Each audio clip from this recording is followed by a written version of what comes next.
Hello, this is Wendy with Canon Planet, and I'm excited to be joining you guys today. We are continuing on our Weekly Jives series, only this time we're not talking about one specific weekly insert. This time we're going to talk about 10 tips to help you use a weekly insert, some fun things that you can utilize in your daily planning that will help you to be able to be better organized about your planning, and that will help you to recognize what style works for you and what style doesn't work for you. I am a direct sales planner coach. I also help network marketers, small business owners, and mompreneurs be able to build goals, develop habits, and manage tasks to take back control of their 24 hours by using a paper planner. And today we're going to talk about those 10 tips that have to do all with your planner and your weekly spread specifically. So what I want to talk about first is utilizing a color coding system. Now, if you have never used a color coding system, I have something right here that I'm going to share with you. And if you are interested in getting this, please comment color code in the comments below and I will get you a copy of this. But this is a color coding key I have used for many, many years. I can actually normally have it in a planner as a tip-in. I just don't have it in there right now because I moved it from one planner to another one when that one got full.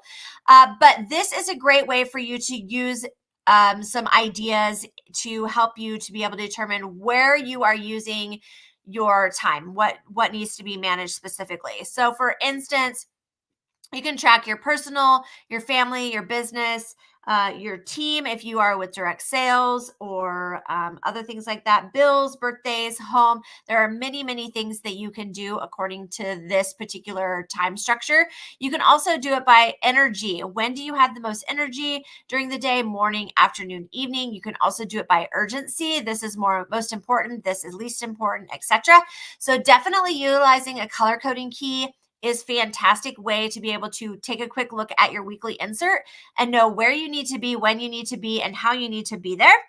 Another way that you can use this is by giving each person in your family a specific color. That way you can track who needs to be where, doing what with all of the things.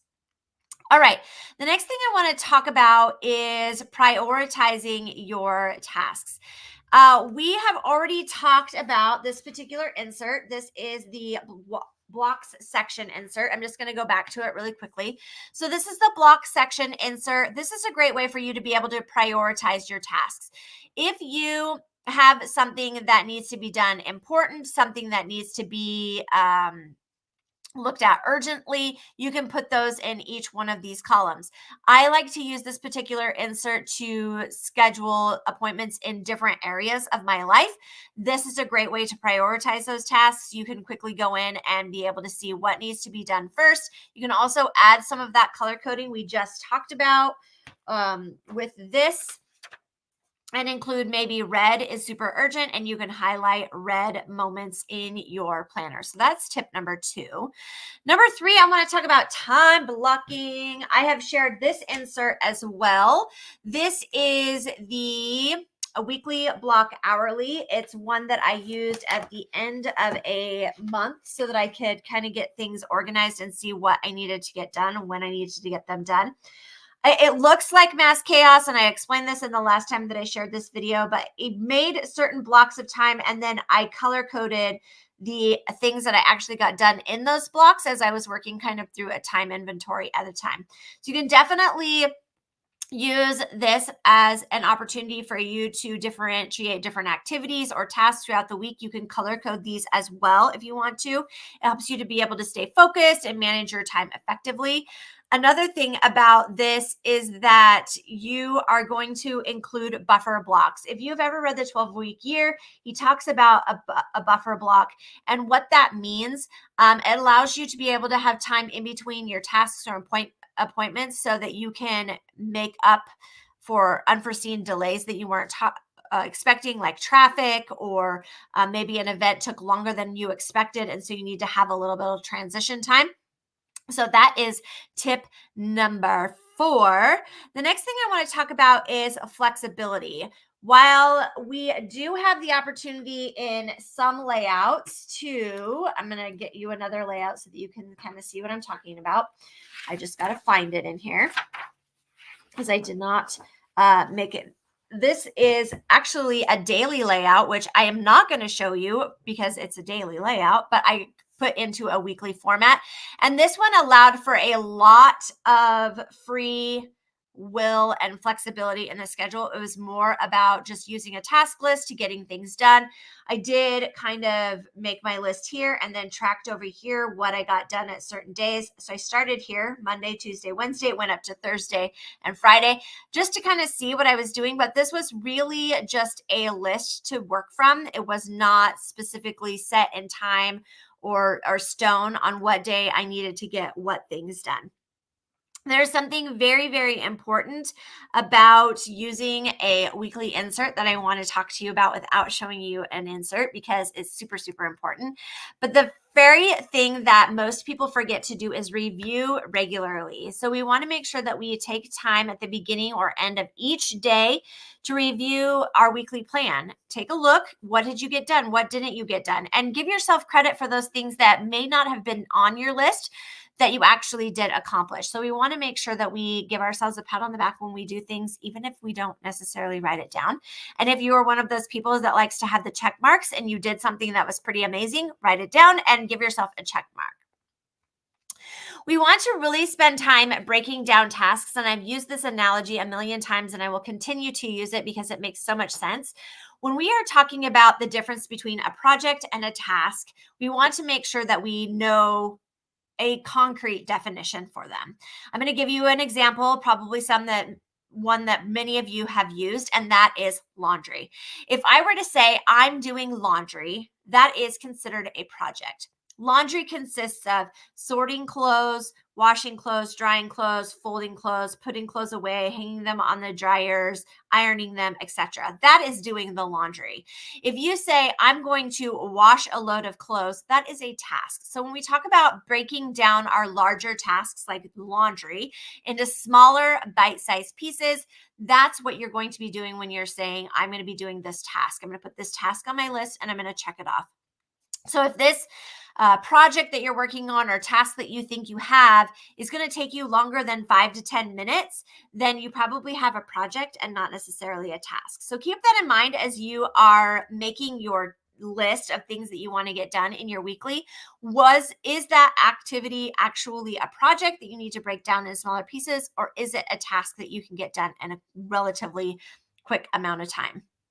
The next tip is be realistic with your time. Know how much time it takes you to accomplish a task. If you are not sure, then take time doing a time inventory. A time inventory is a quick way for you to take a look at where you've been at with what you've spent your time on. You can do this by using a notepad and just write from this time to this time, I did this. This is how long it took me. If you are a business owner specifically, this is a great way to determine how long it takes you to make graphics, schedule graphics, meet with a hostess for a party, create vendor event graphics, or whatever the case may be. We want to make sure that we are setting realistic expectations and not overloading our schedule. I already talked about buffer times. Utilizing your note sections. Now, this is something that I do regularly because I constantly have things that are popping up in my notes. And so I want to share with you guys what I'm talking about. This is my current Brain Dump Weekly that I'm using. When I created this list, I stopped about right here, and then I had to continue adding things as I went. Go ahead and as you're doing that weekly review and looking at all the things, utilize the note section in here. Make space for additional things. If you are a sticky note user, I am a sticky note user. You will see it in many of my layouts that I've done before, because I grab a sticky note or a thought comes to me while I'm working, goes in a sticky note, and then that goes right into my weekly layout so that I can make space for it later in my planner. Okay, the last tip that I have for you guys today, and it's probably just as important as the review daily part of your planner, is to reflect and adjust. At the end of the week, so we do our daily review, right? What needs to be done? What did I get done? That's a daily review. At the end, you're going to reflect and adjust at what you accomplished for the whole week. What did you get done for the whole week? How did you feel about being able to get that done? Were there obstacles? Were there interruptions? Were there distractions that you weren't planning on that came up that you needed to be able to take a look at and make adjustments for the upcoming week? Doing a weekly review is a great way to be able to compensate for things that you might have missed. It gives you an opportunity to adjust your schedule based on your time inventory. If you found out that it takes you longer to do something than what you anticipated, this is a great way to do that, a little bit of adjustment. Also, as you are working on your goals, whether it is business related, home related, personal related, journaling, maybe house cleaning, spring cleaning, whatever the case may be, this is a great time to reflect on those goals as well. Did what you set for yourself for the week end up being something that you could accomplish? Were you realistic with that? Or do you need to take a step back and see if there's something else that you can do to accomplish that? So I hope that you've enjoyed these 10 tips for weekly planning. Let me go over them really quick. There's color coding, prioritizing your tasks, time blocking, flexibility, reviewing regularly, that means daily, breaking your tasks down, setting realistic expectations. Setting realistic expectations, including buffer time in your schedule, utilizing notes or sticky notes, and then reflecting and adjusting at the end of each week. Again, if you want me to send you a copy of that color code printable for you to be able to print out, comment color code below and I will make sure that I send you the link for that.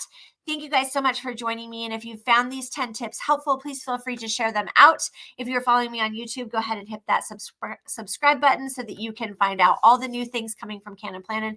Thank you guys for joining me and have a fantastic day. Bye, friends.